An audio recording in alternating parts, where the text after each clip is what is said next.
যে কোনো মূল্যের বিনিময়ে ইনশাআল্লাহ তিস্তা পরিকল্পনা বাস্তবায়ন হবে। কারণ লাল চোখ আমরা পরোয়া করব না। আমরা এই দেশে আর মাইনরিটি মেজরিটি এগুলো শুনতে চাই না। তিস্তা তো এই অঞ্চলের মানুষের নিয়ামত এবং অহংকার হওয়ার কথা ছিল। এখন তিস্তার নাম এক সাগর দুঃখ। আমরা কথা দিচ্ছি এই তিস্তাকে ইনশাআল্লাহ বিইজনিল্লাহ আমরা তিস্তাকে জীবন দিব ইনশাআল্লাহ। ওই তিস্তার কঙ্কালার মরুভূমি থাকবে না। এই তিস্তা হবে উত্তরবঙ্গের অর্থনীতির কেন্দ্রবিন্দু ইনশাআল্লাহ। এখান থেকে হাইড্রো পাওয়ার হবে।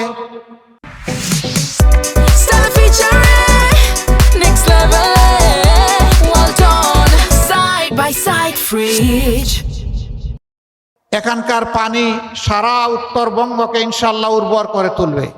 আর নদীভাঙ্গনের কবলে পড়ে বছরের পর বছর হাজার হাজার পরিবারকে নিঃস্ব হতে হবে না।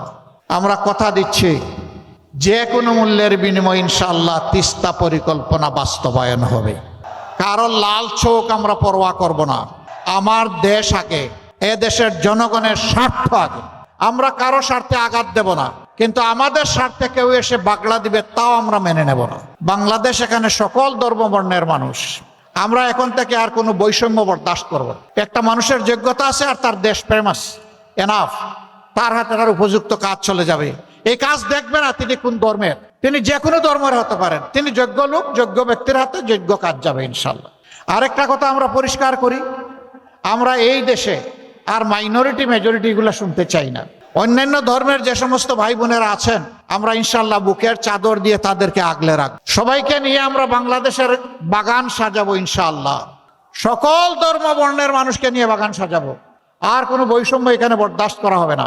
ন্যায় বিচার কায়েম হবে ইনশাআল্লাহ। আর একটা দোয়া চাই, কিছু ভাই ভুল করে হোক অথবা মাথাম গরম করে হোক আমাদের মায়ের গায়ে হাত দেয়, আমরা ওদেরকে পরিষ্কার বলে দিচ্ছি প্রয়োজনে জীবন দিব, কিন্তু মায়ের ইজ্জত কাউকে কেড়ে নিতে দেব না। এদেশের 9 কোটি নারী আমাদের মা। এই মাদেরকে আমরা শ্রদ্ধার আসনে বসাতে চাই।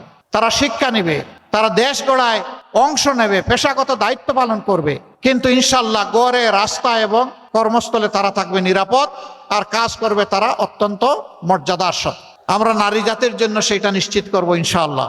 তাদের জন্য সমাজের আরো কিছু করণীয় আছে, সেইটাও আমরা করব।